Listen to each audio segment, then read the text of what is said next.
payon bala ang inyong pagtilipon sa inyo.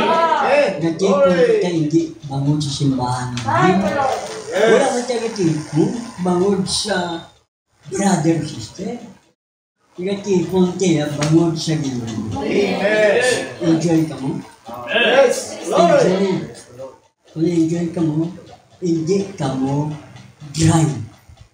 Glory! You feel the Spirit of God.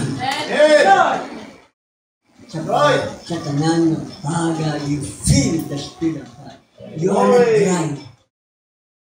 Kinahanglan enjoy niyo ang buratong. Samtang wala pa magamot, ang rapture. Matthew 25. Unod dos tris. O tugtog na size. Matthew. Hindi ka mo mag-dry. Hindi ka mo magpadala sa emosyon nyo. Wala ka mo mag-alala. Ang narata, rapture. Amen.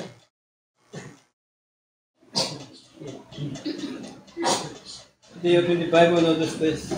Hasta 6.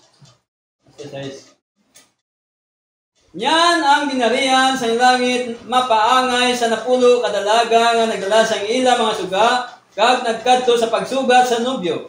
2. 5 sa ila mga buwang-buwang, kag 5 mga mainamdamon. 3. Kaisang nagdala ang mga buwang-buwang sa ila mga suga, wala sila magdala sing lana. 4.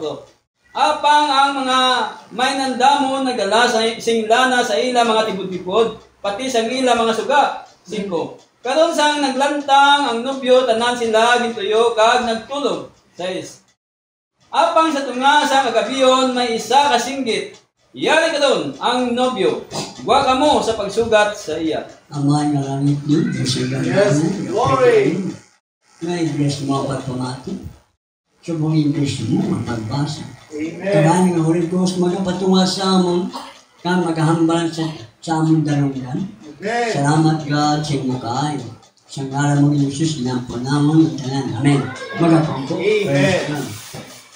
Ang lubong ni Brother Milo sa Sabado, itong mama niya, lubong sa government cemetery, alaw na. Ang lubong naman din sa amin, alas 10 magaling. Alas 10 ng aga, dito nagda ako sa mga sa cemetery government, alas 10 ano. Kabahan ko mapakamayo sa atin. Praise the Lord. Pag kabalo mo, sunod sa misya, pag wala emotion, patay. Pag patay, wala ka dali. Dapat may emotion. Kaya wala ka tayo emotion sa paraan, sa pagi, sa mga reliyon. Wala si Joey, wala. Wala si Joey. Wala? Ha? Pero may nagkakon siya, nag-video. Wala siya may gawin.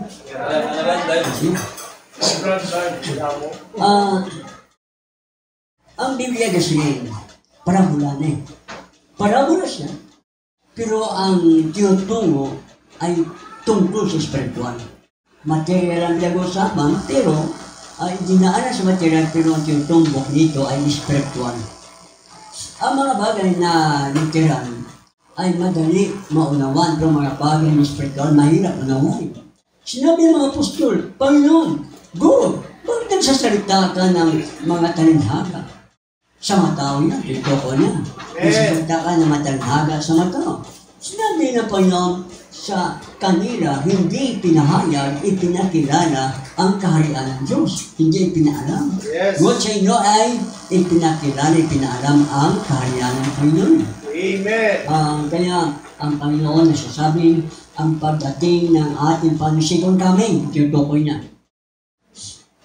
Tulad siya kasintahang lalaki. Ano yun? Nobyo. Hindi siya darating sa second coming bilang anak ng tao. Hindi siya darating sa second coming bilang kordero ng Diyos. Hindi. Darating siya bilang nobyo.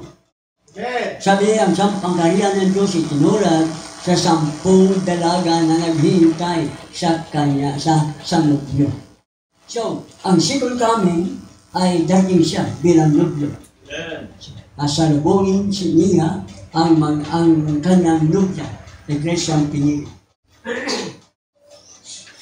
Ngunit dalawang klase ang iglesia na gusto makasalubong ang Panginoon. Una, ang isa ay matalino, may langis sa kanyang ilawan.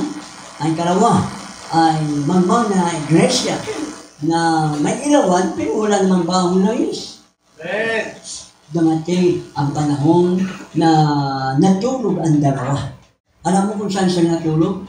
Sabi ng mensahe, sa panahon ng denominasyon.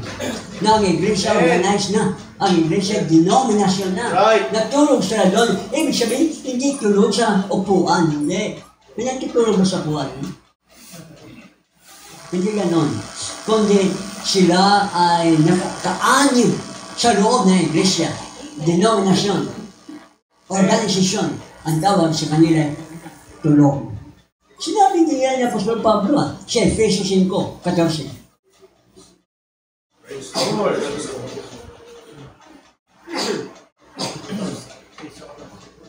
Efesos 5:14. Busa ang kinsiling pagmata, ikaw nga nagakatulog, kag bangon gikan sa mga patay. Kag si Kristo magasilak sa iyo. Ano yung sinasabi? Amen. Gumising ka na natutulog. Kung may kilostupad mo, uy, ito. Sabi niya, gumising ka natutulog. Hindi sinabing, gumising ka na ikay patulog. Hindi man natulog. Nagkuhan-luwa na tulog. Pero nakatalo, nabisyabahan mo, may mga tao gising na patulog-tulog. Gisingin mo, hirap gisingin. Paano? Gising na siya. Hallelujah. Lalo pa pag ayaw mo istorbong tulog. Lalo na, sa panahon ngayon, maraming gadget. Napulat ang mga bata sa gagamit ang gadget. Tulog na, madaling araw, gisingin mo, hindi na magising. Okay.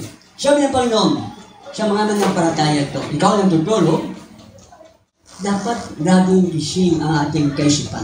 Amen. Kailangan huwag magpatulog-tulog, banjing ka pa, o di kaya saka na, bukas na, dasal lang magsamba, saka na ako maglilingkod sa Panginoon, patulog-tulog, sabi niya Biblia, gumising ka, natutulog ka.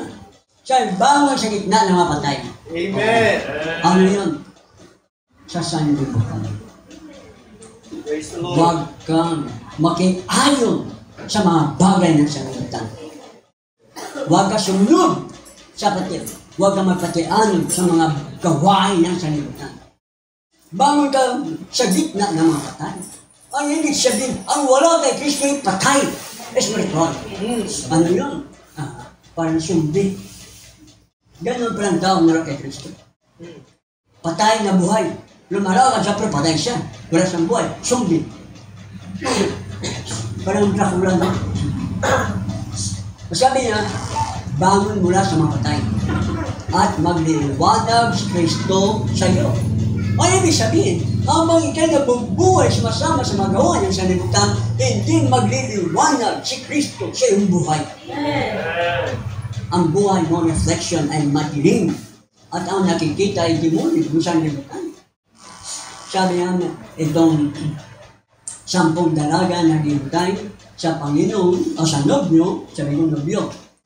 Sinabi ko na, strong coming, hindi anak na hindi kundero ng Diyos, hindi propeta, kundi hindi rin anak ng Diyos, kundi nobyo kasi tangan natin. Amen. Dahil ang rapture ay doon mangyayari ng tawag kasalan. Sermonan ng kasalan. Ni Right. Kristo at ng nobya doon si Baba. Amen. Now, sa ating gabi, ano ating gabi? Ating panahon. Amen. Dahil sa 7 kapanahonan, ang iglesia may 7 kapanahonan na iglesia. Nagsimula yon sa 1, 2, 3, 4, 5, 6, 7, 8 na kapanahonan na itong kapanahonan ay tinulad sa gabi. Alas 6, alas 7, alas 8, alas 9, alas 10, alas 11, alas 12. nang sa alas 12, hating gabi, may sumigaw. Yes. Amen. Ang sumigaw, yun ay kapitong mensahero. Na ang kapitong mensahero sinabi, lumabas kayo. Hindi sinabing gumising kayo. Lumabas kayo. Saan sila lalabas? Doon sa mga iglesia. Na isang denominasyon. Ano ang isang denominasyon? Hindi naniniwala sa bawat salita ng Diyos. Glory. Ang hindi tumatanggap sa bawat salita ng Diyos, sa bawat mensahe, ang tawag noon ay mga denominasyon siya. Ano siya sabi? Binukas sila ng Panginoon. Dahil hindi sila mainit, hindi rin malamig. Oh. Kahit gaano man katapat sila sa paglilingkod sa kanilang simbahan, pero ituturing sila ng Laodicea. Na ituturing sila na malahina, malabang. Dahil hindi sila manampalatayanin sa bawat salita ng Diyos. Mababait sila, matapat sila, pero ang tawag sa kanila ay iglesyang tulong. Okay? May sigaw. Anong sigaw? Mensahe. Ano yung sigaw? Ang tiwaga ng aklat na may 7 tatak na ipinahayag ni Kristo sa kauna, ipinahayag ni Kristo sa propeta. Pangalawa, ipinahayag sa pinili. So, kapag ang tao may manampalataya o isang Kristiyano sa ating panahon ay pinili, obligado siya na malaman niya ang mahiwaga nito. Amen. Dahil ang hiwaga nito ay pantawag sa atin. Amen. Ang liit ng 7 tatak ay pantawag sa atin. Sinabi, lumabas kayo. Hallelujah! Mensahe ng 7 tatak ay utos. Lumabas kayo. Sano? Sa mga reliyon. Sano? Sa mga iglesia. Iglesia ano? Sa mga iglesia na hindi manampalatayaan sa bawat salita ng Diyos. Amen. Sabi mo, kahit sa time pa, maraming time, di maniniwala ng sayawan, palakpakan ng kamay, tapos pagpupuri, na masigla na pagpupuri. Mayroong mga hindi ganyan. Hindi naniniwala. Sabi, Pentecostal yan. Ito ang may ignorante yun sa mensahe. Hindi nila alam na ang iglesia na may Holy Ghost ay mga tunay na Pentecostal. Amen. Ang mga apostol ay tunay na mga Pentecostal. Right. Ang gusto ng Panginoon bago mag-rapture, ang nobles sa panahon ito, maging Pentecostal na tunay Glory. na may Holy Ghost. Anong Holy Ghost? Thank you, Lord. Langis. Amen. Ang walang langis, hindi mararapture. Nagbaon sila ng ilawan, mga dalaga, mga iglesia, pero hindi nagbaon ng langis. Ang wise, matalino, nagbaon ng langis ng ilawan. Sapagkat ang langis ay nagsisimbolo ng banal na espiritu. Ang walang banal na espiritu, hindi mararapture. Amen. Dadana sila ng malaking kapigatian. At paano ang kadating ng Holy Ghost? Ang Holy Ghost pangako. Pangako kanino? Sa mga manampalatayanin sa bawat mensahe. Amen. Bakit wala sila Holy Ghost pangako pa ito? Glory. Dahil ebidensya na walang Holy Ghost dahil hindi sila manampalatayanin sa bawat salita ng Diyos. Pipili ka nila, gusto nila paniwalaan. Ganyan ngayon ang mga reliyon. Tulad, pipili lang kung anong gusto nila sa Biblia. May babasa ka. Ako din. Number 1. Ano pa sunod yan, brother? 1, Salikod. 2, 3, 5. Ah. Now Esau was a religious man. Si Esau, isang religious tao. Sino si Esau? Si Esau, anak ni Rebecca at ni Isaac. Si Esau, kapid. Ang kanyang kapid ay si Jacob. Kambal si Jacob at si Esau. Ang panganay si Esau. Bunso si Jacob. Sige, brother. Si Esau ay religyoso. Tapos? Didn't claim to be an unbeliever. Si Esau hindi niya inaangkin. Hindi siya sabi na ako unbeliever. Hindi sabi, hindi ako manampalataya. inaangkin ni Esau na siya manampalataya. Amen. Ganon din mga relihiyon.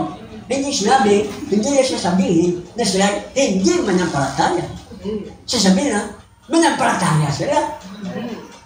Pero pag sinabi mo word of God na iba, na hindi nila pinapaniwalaan, awayin ka. Hindi naman nila ito tatanggapin. Yun ang palatandaan na sila ay unbeliever. Pero si Esau, sinabi hindi nila inaangkin na siya ay hindi manampalataya. Kundi, manampalataya talaga siya. Kasi, Believed same God Jacob did. naniwala sa mampalataya si Esau kagaya sa napapaniwalaan o pinapaniwalaan ni Jacob. The same God. Same God his daddy did. Ang Diyos din na pinapaniwalaan ni Isaac, yun din ang pinapaniwalaan ni Esau. Amen. But he was just a shyster. Ngunit si Esau tinawag siya Esther. Ano yun, brother? Hindi mabuting tao. Hindi mapagkatiwalaan. Bakit? Binita niya ang kanyang karapatan ng pagkapanganay kay Jacob na sa pagkain. Pagkatapos, babawiin niya ito. Sinabi niya kay Isaac, Ama, ibigay mo sa akin ang bendisyon sa pagkapanganay. Bakit ibigay pa sa kanya ang bendisyon? Binita na niya ito kay Jacob. Sa mga hindi siya mabuting tao. Nagsasalita siya ng hindi totoo. Yun si Esau. Ganon din ang mga reliyon at denominasyon. Sinasabi na ang kinila si Kristo, pero tinatanggihan si Kristo. Ang tumanggi sa isang salita ay ang pagtanggi kay Kristo. Dahil si Kristo ay ang salita ng Diyos. Amen. Pag tinanggihan ang isang salita, tinanggihan si Kristo. Ang Biblia nagsasabi, ang bautismo gawin sa pangalan ng Panginoon Isus. Tinanggihan ito ng mga Kristiyano. Dahil ang bautismo nila pangalan ng Ama, Anak, Espiritu Santo. So, ina-presenta ang pangangaral, ang bautismo, gawin sa pangalan ni Jesus. Ayaw nila tanggapin. Ano yun? Hindi mapagkatiwalaan ng mga tao. Ang tawag, hindi manampalataya. Excuse the expression, he was just no good. Hindi siya mabuting tao. As far as being morally, Pero kung pag-usapan, asal, he was really a better moral acting man than Jacob was. siya sa asal ang pag-usapan, mas mabuti ang asal ni Esau kaysa kay Jacob. Kaya hindi mo talaga magbasihan ang asal, mabuting asal. Mabuting asal niya, Kristiyano yan. Hindi mo mapagkatiwalaan parang asal. May mga mabuting asal na hindi naman pinahalagahan ang salita ng Diyos. But you see, he didn't, what's that birthright got to do with it? Okay, para siya. Hindi ay inisip mabuti. Hindi tayo bulay-bulayan, hindi na bigyan ng halaga kung ano karapatan ng pagkapanganay. Amen.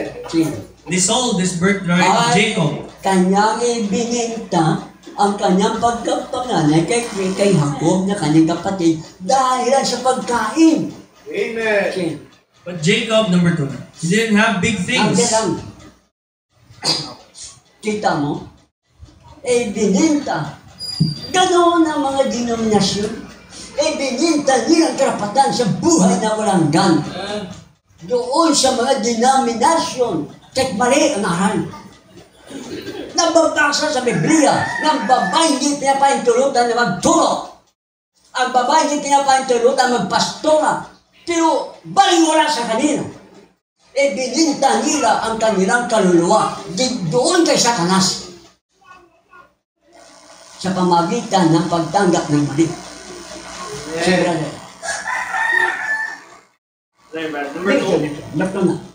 But Jacob, he didn't have big things. Siya po, wala siya mga bagay na mga malalaking bagay. Halimbawa, kawan, mga tupa, mga kung ano dyan, mga bagay, kalamanan. Wala siya noon. Sa panahon yun, wala siyang mga ari-arian. Sige. didn't have the inheritance he did. Wala siya sa palanabli, wala siyang minana sa panahon yun. There was one thing Jacob wanted. May isang bagay lang na ginusto ni Jacob. Was that birthright? Ang kinamatarong. Ano ang kinamatarong sa pagkasubang? Malaking bagay ang karapatan ng pagkapanganay. He didn't care how he had to get it. He Wala was siyang going to get it. pakialam kung paano ito makuha. Basta gusto niya na makuha ang pagkapanganay. Bahala ang Diyos para sa kanya. And God had respect to him. At nirespeto ng Diyos siya Jacob.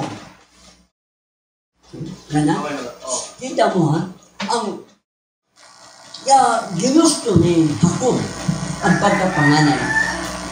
Isang bis, si Esau pumunta sa kagubatan at siya ay nanguha ng hayop. Bumalik siya, gutom na gutom. Nakita niya nga si Jacob nagluluto ng patani. Sinabi niya, bigyan mo ko niyan niluluto mo. Sinabi niya kung sa kanya, bibigyan kita. Kung ipagbili mo sa akin ang iyong karapatan ng iyong pagkapanganay. Sinabi naman ni Esau, anin ko yan, kung ako naman mamatay sa gutom. Hindi pinahalagahan ang karapatan ng pagkapanganay.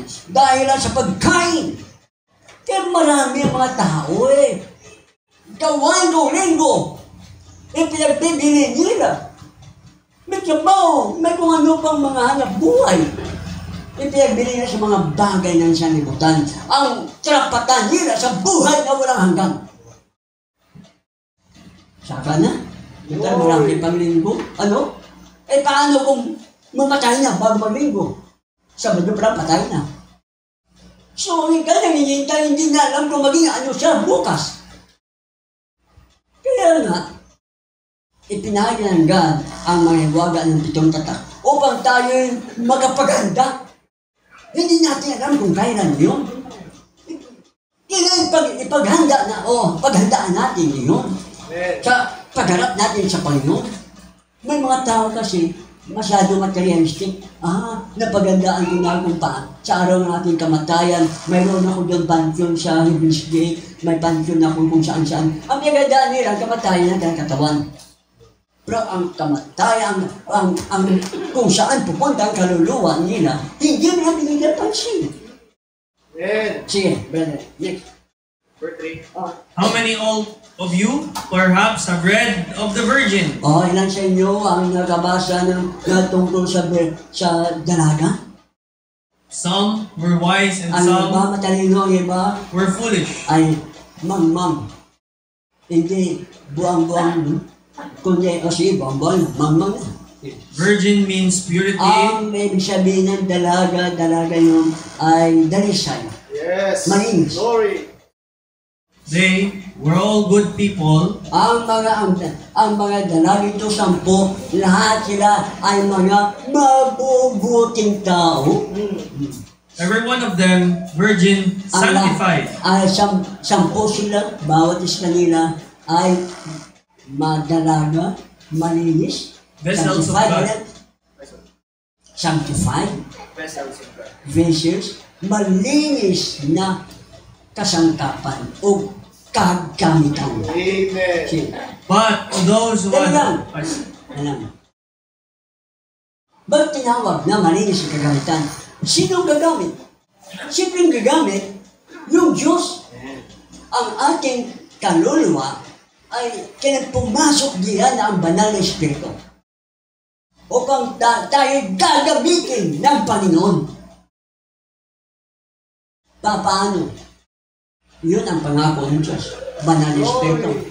Kapag tayo manampalatayanin sa bawat salita ng Diyos, na wala pa tayo kay Kristo, tayo ang gumagamit sa atin ay si Satanas. Amen. Siyempre mo yan, dati lang si Satanas pala ang gumagamit sa atin. Sige. Glory. But those who had oil in their lamps went in.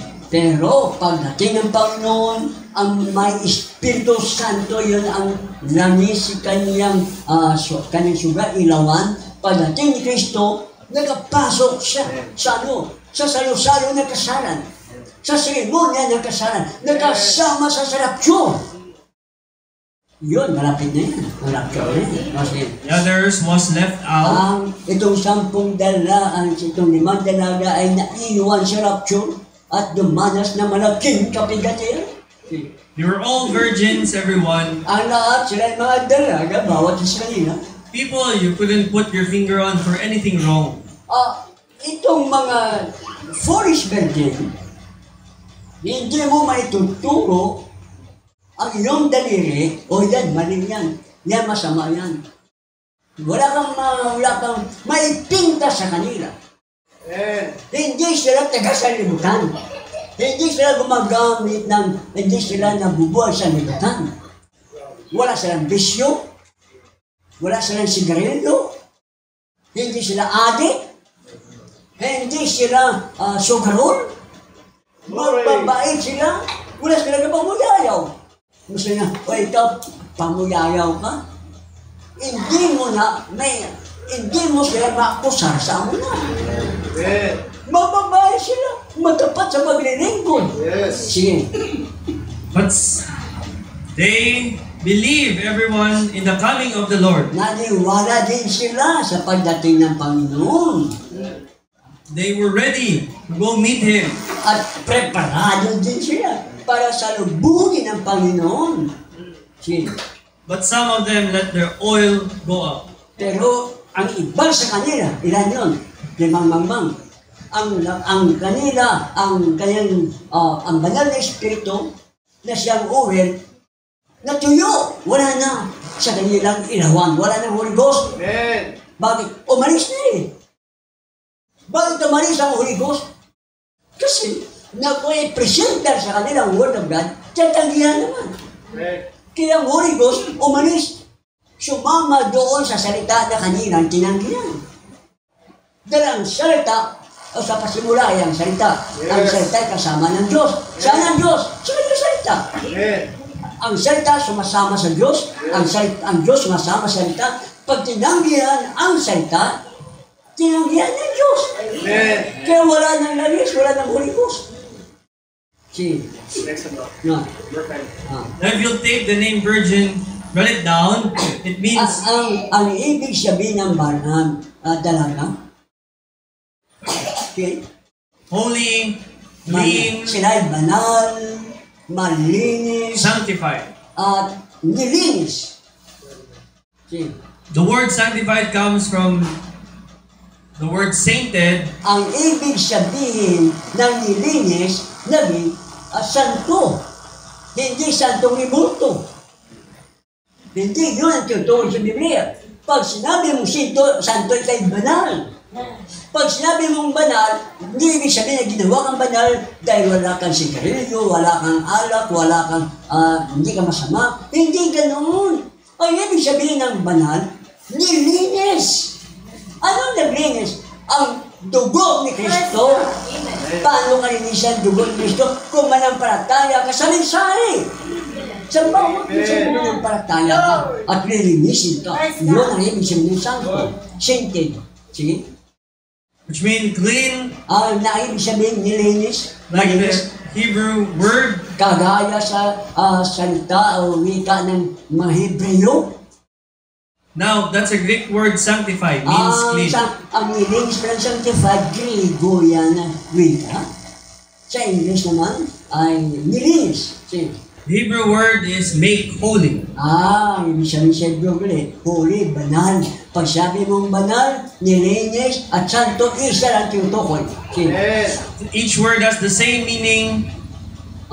Take the 3 words, clean, holy, sanctified. Itong 3 wika, isang tinutukoy. Pag sinabing santo, hindi lumibulto. Hindi ganoon. Pag sinabi mong santo, nilinis.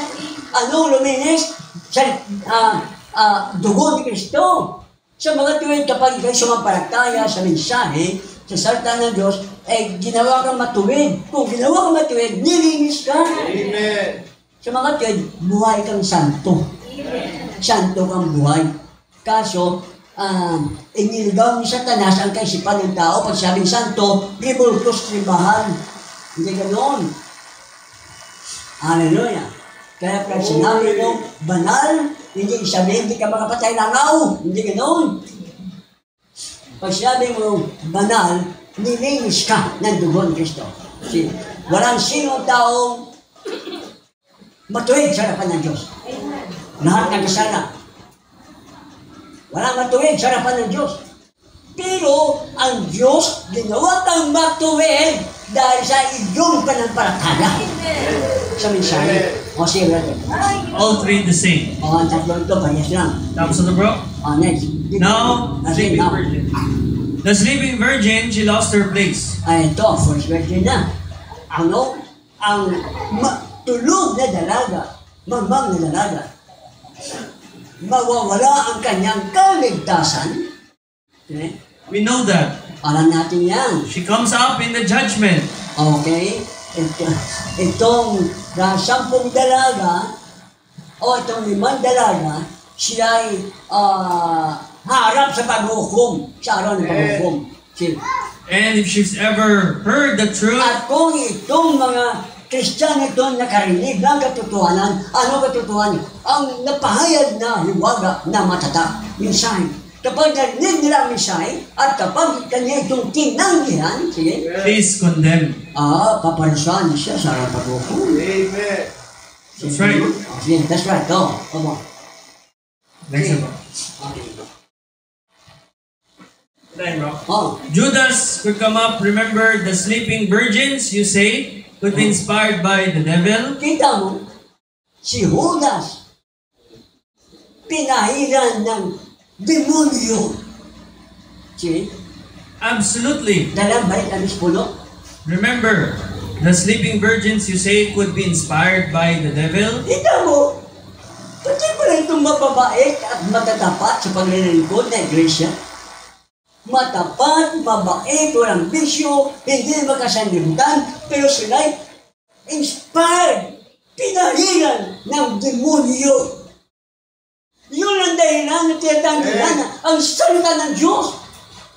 Tinatanggihan ang ibang salita ng Diyos. Hindi dahil mabait, dahil marami sila, pumpuya, matapat sila, walang bisyo, matapat sila, malinis sila. Tapos sabi na, Holy Ghost ano sa kanila.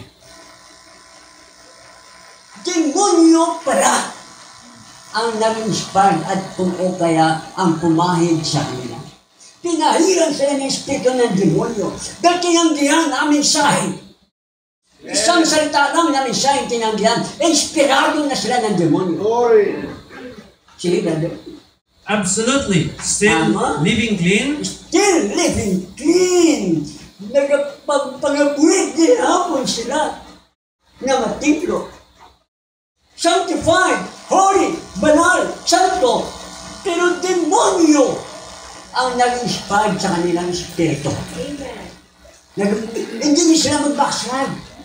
Na manilasangiro sila, na malayo na batasan. Still living clean, matilog siya kung pangabuhay niya. Ang kabuhay nila, hindi kalimutan nun. Yes, sir. Judas did. Ang pumalagay Judas, saved, siya Judas primero, luwas, sanctified, nilinis, preach divine healing, nagwari man siya sa makalangit ang Diyos noon na healing, cast out devils, nagtaboy ng demonyo. He's right, straight up, almost the same that the rest of them are. Siya, tatlong siya tanang na bagay. Parehas man sa pinili na may Holy Ghost. But when it comes to Pentecost, pero pagdating sa panahon ng Pentecost, that's where it showed his colors. Nagpakita niyang kulay. Did not receive the Holy Ghost. Wala siyang Holy Ghost, hindi natanggap. Turned his heels up and denied the Lord Jesus. Bakit? Wala siyang Holy Ghost. Bakit niya siya tumanggap ng Holy Ghost? Dahil nag-suicide siya. Nagpatiwakal. Dahil kanyang itinanggihan, ipinagkaila ang Panginoon. Kilala ang Panginoon? Sabi niya, hindi. Ito'y kanyang ipinagbili sa 30 pilak. Pinagbili. Kagaya sa ni Esau. Salit na magsisi, gintagan ng kasalanan, nagpatiwakal, pag maraming problema, pag marami na hindi na matiis, ano ginagawa ng marami? Nagpapatiwakal. nag-suicide. Salit magbalik sa Panginoon. Lalong lumayo sa Panginoon. Pupunta sa Simpirno. Magduro sa sarili. Kaya huwag na kaya hindi sumasagi sa kaisipan ng pinili na magpatiwakal kahit anuman ang mangyari. Sabi ng Panginoon, pagod na kayo? Nabinigatan na kayo? Sabi ng Panginoon, lumapit kayo sa akin at ang kaluluwa nyo ay aking papahinain. Amen. Hindi sinabi ng Panginoon, pagod na kayo? Nabibigatan na kayo? Halahikom! Si Satanas ang nagsalita sa inyo at hindi ang Diyos. Glory. Kasi, That's exactly what the churches did. ayun, parang nagawa ng mga iglesia. When it comes to Pentecostal blessing, Pentecostal blessing, yun ang pagtanggap ng Holy Ghost. they got away from it. Lumayo sila. So, dahil hindi na nagustuhan ang mensahe. Buong mensahe, bawat mensahe. Pili lang ang gusto nila. Sige. Okay na ba? Next naman? Wala na? Yeah, sa 10 virgins. Sige. If you don't want to, then your organization, Ano? if you don't want to, then your organization, your master, whoever you are serving, will put a mark on your ear and you won't be able to hear it anymore. Kung ayaw mo na sa iyong denominasyon, na iyong master niya yung Panginoon, kung ayaw mo na sa iglesia, na iyong kinaaniban na siyang pinakapanginoon mo, kung ganoon, lalagyan ka ng tatak ng hayop. Saan ba rin? Okay. If God never speaks to your heart to come, this is the time, and you refuse it, nagsasalita sa iyo. Iyon ang time na kaya lumapit ka sa Panginoon. Iyon ang pagkakataon na makalaya ka sa demonyo. Lumapit ka. Umalis ka sa mga denominasyon, sa mga iglesia. Gaano mo sila kabait?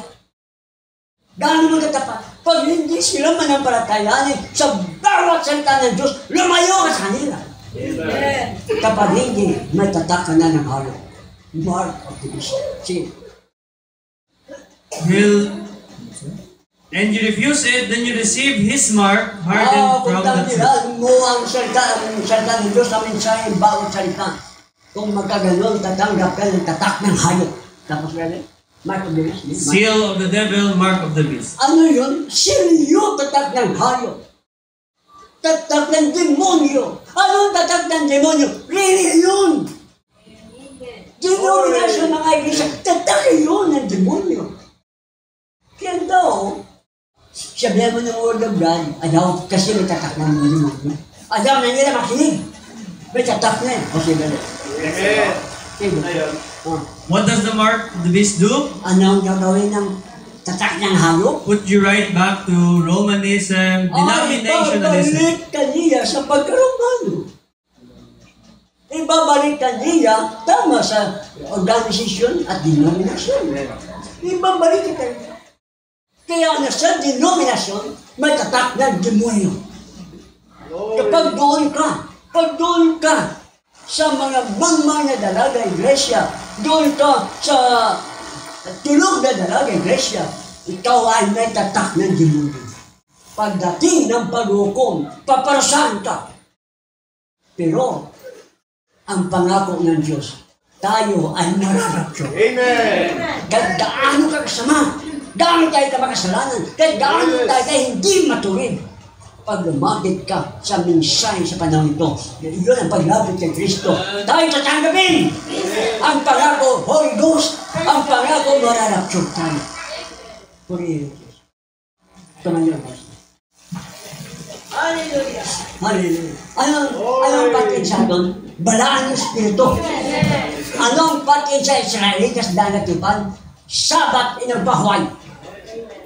Ano ang patin sa mga reliyon, denominasyon? Tatak ng hayop. Ma-identify sa ngalan ni Jesus. Hallelujah. Kapag hindi pa kayo nabautismo sa pangalan ng Panginoon Jesus, magpabautismo na kayo. Hindi natin alam kailan tayo babawin. Hindi natin alam kailan ang sikong kami ng Panginoon. Pero kailangan maghanda tayo. Ama, mga Panginoon, maraming salamat. Pagpalain mo sila, pagpalain mo kami. Dakila ka. Sapagkat kahit gaano man kami kamakasalanan, gaano man kami na hindi matuwid, gaano man kami karumi, ay yung ginawa sa amin upang kami mailigtas. Tinubos mo kami sa kamatayan mo. At binusan mo ang matatak upang kami tubusin. Tinawag kami mula sa sanlibutan, mula sa reliyon. Purihin ka, Panginoon. Maraming salamat. Amen. Ang lahat mo sa praise the Lord. Hallelujah! Purihin, Panginoon. God bless you, brother.